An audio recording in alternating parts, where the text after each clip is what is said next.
15-16ನೇ ವಾರ್ಡಿನ ಎಲ್ಲ ಹಿರಿಯರೇ, ಅಕ್ಕ ತಂಗಿಯರೇ ಮತ್ತು ಅಣ್ಣ ತಮ್ಮಂದಿರೇ ಮತ್ತು ವೇದಿಕೆ ಮೇಲೆ ಆಸೀನರಿರ್ತಕ್ಕಂಥ ಪುರಸಭೆಯ ಅಧ್ಯಕ್ಷರೇ, ಉಪಾಧ್ಯಕ್ಷರೇ ಮತ್ತು ಸರ್ವ ಸದಸ್ಯರೇ ಮತ್ತು ಮಾಜಿ ಸದಸ್ಯರೇ ಹಾಗೂ ಇಲ್ಲಿ ನೆರೆದಿರ್ತಕ್ಕಂಥ ನಮ್ಮ ಕಾಂಗ್ರೆಸ್ನ ಎಲ್ಲ ಕಾರ್ಯಕರ್ತರು, ಇವತ್ತು 2004ರಿಂದ ತಾವು ನಿರಂತರವಾಗಿ ನಮ್ಮನ್ನು ಬೆಂಬಲಿಸಿರ್ತಕ್ಕಂಥದ್ದು. 2004ರಲ್ಲಿ ನಮ್ಮ ಸಂಡೂರಿನ ಮನೆ ಮಗ, ನಮ್ಮೆಲ್ಲರ ಅಚ್ಚುಮೆಚ್ಚಿನ ನಾಯಕನಾದ ಸಂತೋಷ್ ಲಾಡ್ ಅವ್ರನ್ನ ತಾವೆಲ್ಲರೂ ಅಭೂತಪೂರ್ವವಾಗಿ ಗೆಲ್ಲಿಸಿ ವಿಧಾನಸಭೆ ಕಳಿಸಿದ್ವಿ. ನಂತರ ಮೀಸಲಾತಿ ನಂತರ ನಮ್ಮ ಶಾಸಕರಾದ ತುಕಾರಾಮ್ ಅವ್ರನ್ನ ಸತತವಾಗಿ 4 ಬಾರಿ ಕೈ ಹಿಡಿದಿರ್ತಕ್ಕಂಥದ್ದು ತಾವೆಲ್ಲರೂ ಆಶೀರ್ವಾದ ಮಾಡಿ. ಯಾಕಂದರೆ ಸ್ವತಃ ಇಲ್ಲಿನ ನಮ್ಮ ತಾಲೂಕಿನವರೇ ಆಗಿದ್ದು, ಇಲ್ಲಿನ ಎಲ್ಲ ಜನರ ಜೊತೆಗೆ ನಿರಂತರವಾಗಿ ಸಂಪರ್ಕದಲ್ಲಿ ಇರ್ತಕ್ಕಂಥದ್ದು ಮತ್ತು ಎಲ್ಲ ಜನರ ಕಷ್ಟ ಸುಖವನ್ನು ಅರ್ಥಂತವ್ರವರು. ಅದಕ್ಕೋಸ್ಕರನೇ ನಮಗೆ ತುಂಬ ಸಹಾಯ ಆಯಿತು ಇಲ್ಲಿನ ಒಂದು ಸಮಸ್ಯೆಗಳ ಬಗ್ಗೆ ತಿಳ್ಕೊಳ್ಳೋದಕ್ಕೆ, ಇಲ್ಲಿನ ಅಭಿವೃದ್ಧಿ ಕೆಲಸಗಳನ್ನು ಮಾಡೋದಕ್ಕೆ. ಇದನ್ನೆಲ್ಲ ಗಮನಿಸಿದ ತಾವು ಬೇರೆ ಹೊರಗಿನವ್ರಿಗೆ ಯಾರಿಗೂ ನೀವು ಅವಕಾಶ ಕೊಡದೆ ನಿರಂತರವಾಗಿ ನಮ್ಮನ್ನು ಬೆಂಬಲಿಸಿರ್ತಕ್ಕಂಥದ್ದು, ನಮ್ಮನ್ನು ಬೆಳೆಸಿರ್ತಕ್ಕಂಥದ್ದು. ಇವತ್ತು ತುಕಾರಾಮ್ ಅವ್ರದ್ದು ಒಂದು ಸಂಪೂರ್ಣ ವ್ಯಕ್ತಿತ್ವ ರಾಷ್ಟ್ರ ಮಟ್ಟದಲ್ಲಿ, ರಾಜ್ಯ ಮಟ್ಟದಲ್ಲಿ ನಾಯಕರು ಗುರುತಿಸಂತ ಆಗಿದೆ ಅಂತಂದರೆ ಅದ್ರ ಹಿಂದೆ ನಿಮ್ಮೆಲ್ಲರ ಆಶೀರ್ವಾದ ಇದೆ, ನಿಮ್ಮೆಲ್ಲರ ಪ್ರೀತಿ ವಿಶ್ವಾಸ ಇದೆ. ಸಂಪೂರ್ಣ ವ್ಯಕ್ತಿತ್ವಕ್ಕೆ ನಮ್ಮ ಸಂಡೂರಿನ ಕೊಡುಗೆ ತುಂಬ ಇದೆ, ನಮ್ಮ ಜನರದ್ದು ಎಲ್ಲರದ್ದು. ಅದಕ್ಕೋಸ್ಕರ ನಾನು ಎಲ್ಲರಿಗೂ, ನಮ್ಮ ಇಡೀ ಕುಟುಂಬ ನಿಮ್ಮೆಲ್ಲರಿಗೂ ಚಿರಋಣಿಯಾಗಿರುತ್ತೆ. ಇವತ್ತು ಅವರ ಒಂದು ಕಾರ್ಯವೈಖರಿಯನ್ನು ಗಮನಿಸಿದ ನಮ್ಮ ಪಕ್ಷದ ಹಿರಿಯ ನಾಯಕರು, ಆಮೇಲೆ ಹೈಕಮಾಂಡ್ನವರು, 4 ಬಾರಿ ಇಲ್ಲಿಂದ ಚುನಾಯಿತರಾದ ಲೋಕಸಭಾ ಸದಸ್ಯರು ಯಾರು ನಮ್ಮ ಜಿಲ್ಲೆಯ ಬಗ್ಗೆ, ನಮ್ಮ ಜಿಲ್ಲೆಯ ಒಂದು ಸಮಸ್ಯೆಗಳ ಬಗ್ಗೆ ಗಮನ ಹರಿಸದೆ, ಲೋಕಸಭೆಯಲ್ಲಿ ಸಮರ್ಥವಾಗಿ ಮಾತನಾಡದೆ, ನಮ್ಮ ಸಮಸ್ಯೆಗಳ ಬಗ್ಗೆ ಗಟ್ಟಿಯಾಗಿ ಧ್ವನಿ ಎತ್ತದೆ, ನಮಗೆ ತುಂಬಾ ವಂಚನೆ ಮಾಡಿರ್ತಕ್ಕಂಥದ್ದು, ಅನ್ಯಾಯ ಮಾಡಿರ್ತಕ್ಕಂಥದ್ದು. 2017ರಲ್ಲಿ ಇಲ್ಲಿಂದ ನಮ್ಮ KS ವೀರಭದ್ರಪ್ಪನವರು ಲೋಕಸಭಾ ಸದಸ್ಯರಾಗಿದ್ದರು. ಅದಾದ ನಂತರ ಈಗ ನಮಗೆ ಆ ಅವಕಾಶ ಬಂದಿದೆ ನಮ್ಮ ತಾಲೂಕು ಸಂಡೂರಿಗೆ. ಇವತ್ತು ನಾವೆಲ್ಲರೂ ಸೇರಿ ಕಳೆದ ಬಾರಿ ಏನು ಇಲ್ಲಿಂದ ಚುನಾಯಿತರಾಗಿ ಹೋದಂತ ಯಾವ ಸಂಸದರು ಕೂಡ ನಮ್ಮ ಕ್ಷೇತ್ರದ ಕಡೆಗೆ ತಲೆ ಎತ್ತು ಕೂಡ ಹಾಕಲಿಲ್ಲ, ಈ ಕಡೆ ತಲೆ ಕೂಡ ಹಾಕಲಿಲ್ಲ. ಯಾರು ನಮ್ಮ ಕಷ್ಟ ಸುಖಗಳಿಗೆ ಇಲ್ಲಿ ಒಂದು ಸುವ್ಯವಸ್ಥಿತ ಆಡಳಿತ ಇತ್ತು, ನಮಗೆಲ್ಲ ನಡೆದಿತ್ತು. ಆದರೆ ಬೇರೆ ತಾಲೂಕಿನಲ್ಲಿ ತುಂಬಾ ಕಷ್ಟ ಇದೆ. ಯಾಕಂದ್ರೆ ಅಲ್ಲಿ ನಮ್ಗೆ ಇಲ್ಲೆಲ್ಲ ಒಂಥರ ವ್ಯವಸ್ಥಿತವಾಗಿ ನಡೀತಕ್ಕಂಥ ಒಂದು ಆಡಳಿತ ಅಂತ ಯಂತ್ರ ಇರೋದ್ರಿಂದ ನಮ್ಗೆ ಅದರ ಬಿಸಿ ತಟ್ಟಲೇ ಇಲ್ಲ. ಬೇರೆ ತಾಲೂಕಿನಲ್ಲೆಲ್ಲ ನಾನು ಎಲ್ಲ ಕಡೆಗೆ ಪ್ರಚಾರಕ್ಕೆ ಹೋಗ್ತಾ ಇದ್ದೀನಲ್ಲ, ಅಲ್ಲೆಲ್ಲ ಬಹಳ ಸಮಸ್ಯೆಗಳು ಹೇಳ್ತಾರೆ ಹೆಣ್ಮಕ್ಳು. ಸ್ಥಳೀಯವಾಗಿ ನಾಯಕರು ಸಹಕರಿಸ್ತಾ ಇಲ್ಲ. ಆಮೇಲೆ ಇಲ್ಲಿ MP ಬಂದು ಒಂದಿನ ನಮ್ಮ ಕಷ್ಟ ಸುಖ ನೋಡಿದ್ರು. ನೀವೆಲ್ಲ ಗಮನಿಸಿರ್ಬೋದು, ಕೊರೋನಾ ಅವಧಿಯಲ್ಲಿ ಎಷ್ಟೊಂದು ಜನ ತುಂಬಾ ಕಷ್ಟಕ್ಕೊಳಗಾದ್ರು. ನಮಗೇನಂದ್ರೆ ಇಲ್ಲಿ ಸ್ಥಳೀಯವಾಗಿ ನಮ್ಮ ಎಲ್ಲ ಗಣಿ ಮಾಲೀಕರು, ಆಮೇಲೆ ಸ್ಥಳೀಯ ಸಂಘ ಸಂಸ್ಥೆಗಳು ನಮ್ಗೆಲ್ಲರಿಗೂ ಸಹಾಯ ಮಾಡಿದ್ರು. ಸ್ವಲ್ಪ ದಿನಸಿ ಸಾಮಾನು, ಔಷಧಿಗಳು ಅದೆಲ್ಲ ಮಾಡಿದ್ರು. ಆಮೇಲೆ ಇಲ್ಲಿನ ಶಾಸಕರು ಕೂಡ ತುಂಬಾ ಅವತ್ತು ಪ್ರತಿಯೊಬ್ಬರಿಗೂ ಸ್ಪಂದಿಸಿ ಎಲ್ಲರಿಗೂ ಚಿಕಿತ್ಸೆಗೆಲ್ಲ ಅನುಕೂಲ ಮಾಡಿಕೊಟ್ಟಿರ್ತಕ್ಕಂಥದ್ದು. ನಮ್ಮಲ್ಲಿ ಸಂತೋಷ್ ಲಾಡ್ ಅವರು, ಸಂತೋಷ್ ಲಾಡ್ ಫೌಂಡೇಶನ್ ಮತ್ತು ಶಾಸಕರು ಇಬ್ಬರು ಒಂದು ಸಹಯೋಗದಿಂದ ಪ್ರತಿಯೊಬ್ಬರು ಕಷ್ಟಕ್ಕೂ ಇವತ್ತು ನಿಂತು ಮಾಡಿರ್ತಕ್ಕಂಥದ್ದು. ಇವರಿಬ್ರು ಮಾಡಿದಷ್ಟು ಕೆಲಸ ಒಬ್ಬ MP ಕೂಡ ಅವ್ರಿಗೂ ಅಷ್ಟೇ ಜವಾಬ್ದಾರಿ ಇರ್ತದೆ. ಅವ್ರು ಯಾವತ್ತಾದ್ರೂ ಬಂದು ನಮ್ಮ ಕಷ್ಟ ಸುಖ ಕೇಳಿದ್ರೆ ಅವ್ರಿಗೂ ಅಷ್ಟೇ ಜವಾಬ್ದಾರಿ ಇರ್ತದಲ್ಲ. ಅವರು ಕೂಡ ಓಟ್ ಹಾಕಿರ್ತಾರೆ ಜನ. ಒಬ್ಬ ಶಾಸಕನಿಗೆ ಎಷ್ಟು ಈ ತಾಲೂಕಿನ ಮೇಲೆ ಹಕ್ಕು ಅಧಿಕಾರ ಇರ್ತದೆ, ಅಷ್ಟೇ ಒಬ್ಬ MP ಕೂಡ ಇರ್ತದೆ. ಆದ್ರೆ ಯಾವತ್ತಾದ್ರೂ ಅವರು, ನಾವು ಕೊರೋನಾ ಟೈಮ್ನಾಗ ಯಾವತ್ತಾದ್ರೂ ಬಂದು ಯಾರನ್ನಾದ್ರೂ ಮಾತಾಡ್ಸಿದ್ರ, ಒಬ್ರಿಗಾದ್ರೂ ಒಂದು ಹಾಸ್ಪಿಟ್ಲಿಗೆ ಕರ್ಕೊಂಡು ಹೋದ್ರ, ಯಾವತ್ತು ಅವ್ರು ಆ ಕೆಲಸ ಮಾಡ್ಲೇ ಇಲ್ಲ. ಏನಂದ್ರೆ ನಮ್ಮ ಪುಣ್ಯ ಏನಂದ್ರೆ ಇಲ್ಲಿ ಒಂದು ವ್ಯವಸ್ಥೆ ಮೊದಲಿಂದ ಸಂಡೂರು ತಾಲೂಕಿನಲ್ಲಿ ಒಂದು ವ್ಯವಸ್ಥೆ ಇದೆ. ಇಲ್ಲಿ ಒಂದು ಆಡಳಿತ ಸರಿಯಾಗಿ ಮಾಡ್ಕೊಂಡು ಹೋಗ್ಬೇಕು. ಆಮೇಲೆ ಎಲ್ಲ ಹಿರಿಯರು ಜೊತೆಗಿದ್ದು ಮಾಡ್ತಕ್ಕಂಥದ್ದು. ಇಂಥ ಒಂದು ವ್ಯವಸ್ಥೆಗೆ ನೀವೆಲ್ಲರೂ ಬೆಂಬಲಿಸ್ತಾ ಇದ್ದೀರಿ. ಅದ್ರ ಬಿಸಿ ನಮಗೆ ತಕ್ಕಲೇ ಇಲ್ಲ. ಈಗ ನಾವೆಲ್ಲರೂ ಸೇರಿ ಇವತ್ತು ಲೋಕಸಭಾ ಚುನಾವಣೆಗೆ ನಮಗೆ ಕೇಂದ್ರದಿಂದ ಸಾಕಷ್ಟು ಅನುದಾನಗಳು ಬರ್ತವೆ, ನಮ್ಮ ತಾಲೂಕಿನ ಅಭಿವೃದ್ಧಿಗೆ, ನಮ್ಮ ಜಿಲ್ಲೆ ಅಭಿವೃದ್ಧಿಗೆ. ಅದನ್ನೆಲ್ಲ ಇವತ್ತು ನಾವು ಕಳ್ಕೊಂಡ್ಬಿಟ್ಟಿದ್ವಿ. 4 ಅವಧಿಯಲ್ಲಿ ಕೂಡ ನಾವು ಇದ್ರ ಬಗ್ಗೆ ಗಂಭೀರವಾಗಿ ಚಿಂತನೆ ಮಾಡಲೇ ಇಲ್ಲ. ಅದನ್ನು ಮನಗಂಡಂತ ನಮ್ಮೆಲ್ಲ ಹೈಕಮಾಂಡ್ನವರು, ಬಳ್ಳಾರಿ ಜಿಲ್ಲೆಗೆ ಬಹಳ ಅನ್ಯಾಯ ಆಗೈತಿ. ಯಾವಾಗ ಸೋನಿಯಾ ಗಾಂಧಿ ಅವರು ಇಲ್ಲಿ ಗೆದ್ದಾಗ ಅವ್ರು ಕೊಟ್ಟ ವಿಶೇಷವಾದ ಒಂದು ಪ್ಯಾಕೇಜ್, ಸೋನಿಯಾ ಪ್ಯಾಕೇಜ್ ಇಂದ ಬಂದಂತ 2,000 ಕೋಟಿ ಬಿಟ್ರೆ ಮತ್ತೆ ಅದಾದ ನಂತರ ಯಾವುದು ಕೇಳ್ಕೊಳ್ಳಂತ ಒಂದು ಅನುದಾನನೇ ಯಾರು ತರಲಿಲ್ಲ, ಪ್ರಯತ್ನ ಕೂಡ ಮಾಡಲಿಲ್ಲ. ಆ ನಿಟ್ಟಿನಲ್ಲಿ ನಾವು ಇವತ್ತು ಎಲ್ಲರೂ ತುಂಬಾ ಸಾಮಾಜಿಕ ಒಂದು ಪ್ರಬುದ್ಧತೆಯಿಂದ ಮತದಾನ ಮಾಡಬೇಕು. ನಮ್ಮವರೇ ಇಲ್ಲಿನ ನೀವೆಲ್ಲರೂ ಬೆಳೆಸಿದಂತ ನಿಮ್ಮ ಮನೆ ಮಗಾದ ತುಕಾರಾಮ್ ಅವರಿಗೆ ಇವತ್ತು ನಮ್ಮ ಎಲ್ಲ ಹಿರಿಯರು ಅಭ್ಯರ್ಥಿಯನ್ನಾಗಿ ಮಾಡಿದ್ದಾರೆ. ಕಳೆದ ವಿಧಾನಸಭಾ ಚುನಾವಣೆಯಲ್ಲಿ ತಾವೆಲ್ಲರೂ ಎಷ್ಟು ಬಹುಮತದಿಂದ ಅವ್ರನ್ನ ಗಳಿಸಿದ್ರಿ, ಅದಕ್ಕಿಂತ ಈ ಸಲ ಹೆಚ್ಚಿನ ಬಹುಮತದಿಂದ ಅವ್ರಿಗೆ ಆಶೀರ್ವಾದ ಮಾಡ್ಬೇಕಂತೇಳಿ ನಾನು ತಮ್ಮೆಲ್ಲರಲ್ಲಿ ಕೇಳ್ತೀನಿ. ವಿಧಾನಸಭಾ ಚುನಾವಣೆಯಲ್ಲಿ ನಾವೆಲ್ಲ ನಿಮ್ಮ ಹತ್ರ ಬಂದಿದ್ವಿ, ಬಂದು ನಿಮ್ಮ ಜೊತೆಗೆ ಹೀಗೆ ನಾವು ಮಾತುಕತೆ ಮಾಡೋಗಿದ್ವಿ. ಅವಾಗ ನಾವು ನಿಮಗೆ 5 ಭರವಸೆಗಳು ಗ್ಯಾರಂಟಿಗಳನ್ನ ಕೊಟ್ಟಿದ್ವಿ. ಆ 5 ಗ್ಯಾರಂಟಿಗಳನ್ನ ಎಲ್ಲ ಹೆಣ್ಮಕ್ಳು ವಿಶ್ವಾಸ ಇಟ್ಟು ಇವತ್ತು ನೀವೆಲ್ಲರ ಆಶೀರ್ವಾದ ಮಾಡಿದ್ವಿ. ನಮ್ಮ ಕರ್ನಾಟಕದಲ್ಲಿ ನಮ್ಮ ಕಾಂಗ್ರೆಸ್ ಸರ್ಕಾರ ಅಧಿಕಾರಕ್ಕೆ ಬಂತು. ನಾವು ಕೊಟ್ಟು ಮಾತಿನಂತೆ ನಮ್ಮ ಸಿದ್ದರಾಮಯ್ಯನವರು ಎಲ್ಲ ಹೆಣ್ಮಕ್ಳಿಗೂ ನಾನು ಏನ್ ಮಾತು ಕೊಟ್ಟಿನಿ ಅದನ್ನ ಮುಂದಿನ ದಿನಗಳಲ್ಲಿ ನಾನು ಪೂರೈಸ್ತೀನಿ ಅಂತೇಳಿ ಅದೆಲ್ಲ ಭರವಸೆಗಳನ್ನು ಈಡೇರಿಸ್ತಕ್ಕಂಥದ್ದು. ಎಲ್ಲ ಹೆಣ್ಮಕ್ಳಿಗೆ ಇವತ್ತು ಪ್ರತಿ ಮನೆ ಹೆಣ್ಮಕ್ಳಿಗೆ 2,000 ರೂಪಾಯಿ ಬರ್ತೈತಿ.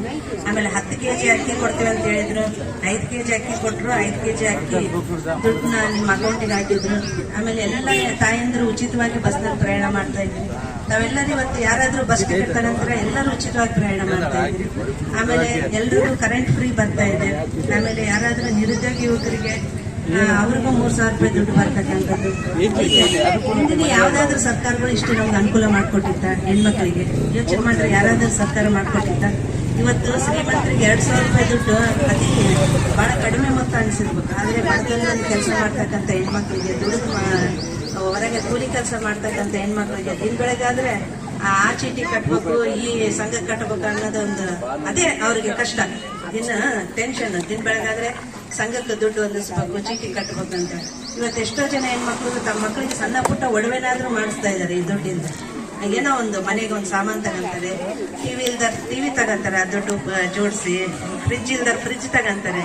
ಕೆಲವೊಬ್ರು ಮನೆ ಸಾಮಾನು ಇದು ಮಿಕ್ಸಿ ಅವೆಲ್ಲ ತಗೊಂಡಾರ.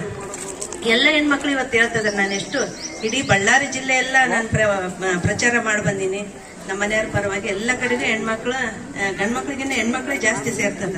ಯಾಕಂತಂದ್ರೆ ಎಲ್ಲರೂ ಹೇಳೋದು ಒಂದೇ, ನಾವು ಸಿದ್ದರಾಮಯ್ಯನವ್ರಿಗೆ ಓಟ್ ಹಾಕ್ತೀವಮ್ಮ ಅಂತ. ಇವತ್ತು ನೀವು ಗಮನಿಸಿರ್ಬೋದು, ಬಿಜೆಪಿ ಅಂತೇಳಿ ಯಾರು ಓಡಾಡ್ತಾರ ಅವ್ರ ಕಾರ್ಯಕರ್ತರು, ಅವ್ರ ಮನೆ ಹೆಣ್ಮಕ್ಳು ಕೂಡ ನೀವೇನ್ ಮಾಡಿರಿ ನಮ್ಗೆ ಸಿದ್ದರಾಮಯ್ಯನವ್ರು ಮಾಡ್ಯಾನಂತ ಇವತ್ತು ಅವ್ರಿಗೆ ತಲೆನೋವು ಆಗ್ತೈತಿ.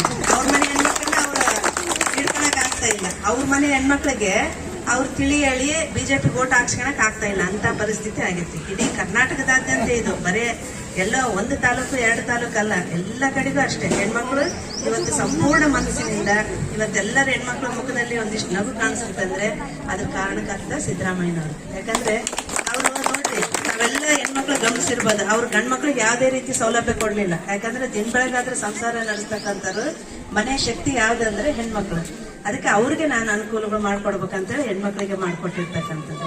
ಇವತ್ತು ನಾವು ಯಾವ್ದಾದ್ರು ಫ್ರೆಂಡ್ಸ್ ಮನೆಗೆ ಹೋಗ್ಲಿ, ಎಲ್ಲೇ ಒಬ್ಬ ಬಂಧು ಬಳಗದವ್ರ ಮನೆಗೆ ಹೋಗ್ಲಿ, ಅವ್ರ ಮನೆಗೆ ಒಂದು ಟೀ ಕುಡಿಲಿ, ಒಂದು ಊಟ ಮಾಡಿ ಬರ್ಲಿ, ನಮ್ ತಲೆಗೆ ಅದಿರ್ತದೆ. ಇನ್ನೊಂದ್ಸಲ ಅವ್ರು ಬಂದಾಗ ನಾವು ಟೀ ಕುಡಿಸ್ಬೇಕು, ಅವ್ರಿಗೆ ಊಟ ಮಾಡಿಸ್ಬೇಕಂತೇಳಿ, ಹೌದಲ್ಲ?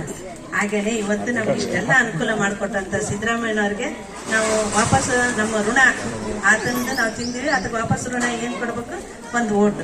ಈಗ MP ಎಲೆಕ್ಷನ್ ಬಂದತ್ತಲ್ಲ, ನೀವು ತುಕಾರಾಮ್ನವ್ರಿಗೆ ಆಗ್ತಾ ಇದೀವಿ ಅಂತ ಅನ್ಕೋಬೇಡ್ರಿ. ನಾವು ಈಗ ಸಿದ್ದರಾಮಯ್ಯನವ್ರನಿಂದ ಇಷ್ಟೆಲ್ಲ ಅನುಕೂಲಗಳು ಪಡೆದ್ವಿ. ನಾವೀಗ ಆಗ್ತಕ್ಕಂಥ ಓಟು ನಾವು ಸಿದ್ದರಾಮಯ್ಯನವ್ರಿಗೆ ಅನ್ಕೊಂಡು ಎಲ್ಲ ತಾಯಂದ್ರು ಈ ಸಲ ಕಾಂಗ್ರೆಸ್ ಪಕ್ಷಕ್ಕೆ ಓಟ್ ಹಾಕ್ಬೇಕಂತೇಳಿ ನೀವು ಹಾಕಿದ ಒಂದೊಂದು ಓಟ್ ಕೂಡ ಅದು ಸಿದ್ದರಾಮಯ್ಯನವ್ರ ಕಲ್ಪಕ್ಕೆ ಎಲ್ಲರೂ ಸೇರಿ ಈ ಸಲ ಕಾಂಗ್ರೆಸ್ ಪಕ್ಷಕ್ಕೆ ಮಾಡಬೇಕು. ಅದು ಬಹಳ ದಿನಕ್ಕೆ ನಮ್ಮ ತಾಲೂಕಿಗೆ ಬಂದಿದೆ ಒಂದು ದೊಡ್ಡ ಅವಕಾಶ ಇದು. ಇಷ್ಟು ದಿನ ಬರೀ ರಾಜ್ಯ ಮಟ್ಟದಲ್ಲೇ ಗುರುತಿಸ್ಕೊಳ್ತಾ ಇದ್ರು ನಮ್ಮ ಇಲ್ಲಿನ ನಾಯಕರು. ಇನ್ಮೇಲೆ ರಾಷ್ಟ್ರ ಮಟ್ಟದಲ್ಲೂ ಕೂಡ ನಮ್ಮ ಸಂಡೂರಿನ ಹೆಸರು ರಾಷ್ಟ್ರದಲ್ಲೂ ಕೂಡ ಬೆಳಗ್ಬೇಕು. ಇವ್ ನೋಡ್ರಿ, ಇವೆಲ್ಲರೂ ಬೆಳೆಸಿದಂತೆ ನಮ್ಮ ಸಂತೋಷ್ ನಾಡೋರು ಇವತ್ತು ರಾಜ್ಯ ನಾಯಕರು. ಇಡೀ ರಾಜ್ಯ ಅವ್ರ ಕಡೆಗೆ ತಿರುಗಿ ನೋಡ್ತೈತಿ. ಇಡೀ ಇವತ್ತು ಮೋದಿನ ಯಾರಾದ್ರೂ ನೇರವಾಗಿ ಎದುರಿಸ್ತಾರೆ, ಪ್ರಶ್ನೆ ಮಾಡ್ತಾರೆ ಅಂದ್ರೆ ಅದು ನಮ್ಮ ಎಲ್ಲರ ನಾಯಕರಾದ ಸಂತೋಷ್ ನಾಡೋರು. ಅಷ್ಟು ಒಂದು ಧೈರ್ಯ ಗಟ್ಟಿತನ ತುಂಬಿದಂತ ನೀವು ಎಲ್ಲರೂ, ಅವ್ರನ್ನ ಬೆಳೆಸಿದಂತ ನೀವು. ಇನ್ನು ನೆಕ್ಸ್ಟ್ ನಮ್ ತುಕಾರಾಮ್ ಅವರು ಹೋಗಿ ನಮ್ಮ ಲೋಕಸಭೆಗೆ ನಮ್ಮ ಇಡೀ ತಾಲೂಕಿನ ಪರವಾಗಿ ಮಾತಾಡ್ತಾರೆ ಅಂದ್ರೆ ಆ ಶ್ರೇಯಸ್ ಕೂಡ ಇಡೀ ಸಂಡೂರು ತಾಲೂಕಿನ ಜನಕ್ಕೆ ಸೇರುತ್ತೆ. ಈ ನಿಟ್ಟಿನಲ್ಲಿ ಇಬ್ರು ನಾಯಕರನ್ನ ಬೆಳೆಸಿದ ಕೀರ್ತಿ ನಮ್ಮ ಸಂಡೂರು ತಾಲೂಕಿಗಿದೆ. ಮುಂದಿನ ದಿನಗಳಲ್ಲಿ ಈಗ ಕೊಟ್ಟಂತ ಭರವಸೆಗಳ ಜೊತೆಗೆ ಮತ್ತೆ ಕೇಂದ್ರ ಸರ್ಕಾರದವ್ರು ಕೂಡ ಈ ಸಲ ಇನ್ನು ಈಗ ನಮ್ಮ ರಾಜ್ಯ ಸರ್ಕಾರ ನಮ್ಮ ಸಿದ್ದರಾಮಯ್ಯನವ್ರು ಏನ್ ಈ ಕಾರ್ಯಕ್ರಮ ಮಾಡ್ಯಾರೆ ಇಡೀ ದೇಶಾದ್ಯಂತ ಇದು ಹೆಸರಾಗ್ಬಿಟ್ಟದೆ. ಎಲ್ಲ ಕಡೆ ಎಲ್ಲ ರಾಜ್ಯಗಳಿಗೆ ಹೆಣ್ಮಕ್ಳು ಕೇಳ್ತಾರೆ, ನೋಡ್ರಿ ಸಿದ್ದರಾಮಯ್ಯನವ್ರು ಅಷ್ಟೆಲ್ಲ ಒಳ್ಳೆ ಕಾರ್ಯಕ್ರಮ ಮಾಡ್ಯಾರೆ, ಅಲ್ಲಿ ಹೆಣ್ಮಕ್ಳು ಎಲ್ಲ ಸುಖ ಸಂತೋಷದಿಂದ ಇದಾರೆ, ನಮಗೂ ಕೂಡ ಮಾಡ್ಕೊಡ್ರಿ ಅಂತ. ಅಷ್ಟೊಂದು ವಾಸಿಯಾದಂತ ನಮ್ಮ ಈ 5 ಗ್ಯಾರಂಟಿಗಳನ್ನ ಬೇರೆ ಕಡೆ ಕೂಡ ವಿಸ್ತರಣೆ ಮಾಡೋ ಒಂದು ಯೋಚನೆ ಇದೆ. ಈಗ ಮುಂದುವರೆದು ನಮ್ಮ ಕಾಂಗ್ರೆಸ್ ಪಕ್ಷ ದೇಶದಲ್ಲಿ ಮತ್ತೆ ಅಧಿಕಾರಕ್ಕೆ ಬಂದ್ರೆ, ಕೇಂದ್ರದಲ್ಲಿ ಅಧಿಕಾರಕ್ಕೆ ಬಂದ್ರೆ ಪ್ರತಿ ಮನೆಯ ಗೃಹಿಣಿಗೆ ನಾನು ವರ್ಷಕ್ಕೆ 1 ಲಕ್ಷ ಕೊಡ್ತೇನೆ ಅಂತ ಹೇಳಿ ಘೋಷಣೆ ಮಾಡಿದೆ. ಆಮೇಲೆ ಇವತ್ತು ದೇಶದ ಬೆನ್ನೆಲುಬಾದ ನಮ್ಮ ರೈತರು ಅತ್ಯಂತ ಕಷ್ಟದಲ್ಲಿದ್ದಾರೆ. ಅವ್ರನ್ನು ನಾವು ಅವ್ರ ಕಷ್ಟನೂ ಕೂಡ ನಾವು ಪರಿಗಣಿಸಬೇಕಾಗುತ್ತೆ. ಯಾಕಂದ್ರೆ ದೇಶಕ್ಕೆ ಅನ್ನದಾತ ರೈತ, ಅದನ್ನು ನಾವು ಕಷ್ಟದಿಂದ ಹೊರಗೆ ತರಬೇಕಂತೇಳಿ ರೈತರ ಸಾಲ ಮನ್ನಾ ಮಾಡ್ತಕ್ಕಂಥ ಒಂದು ಮಹತ್ವದ ಒಂದು ನಿರ್ಧಾರವನ್ನು ನಮ್ಮ ಪಕ್ಷ ಮಾಡಿದೆ.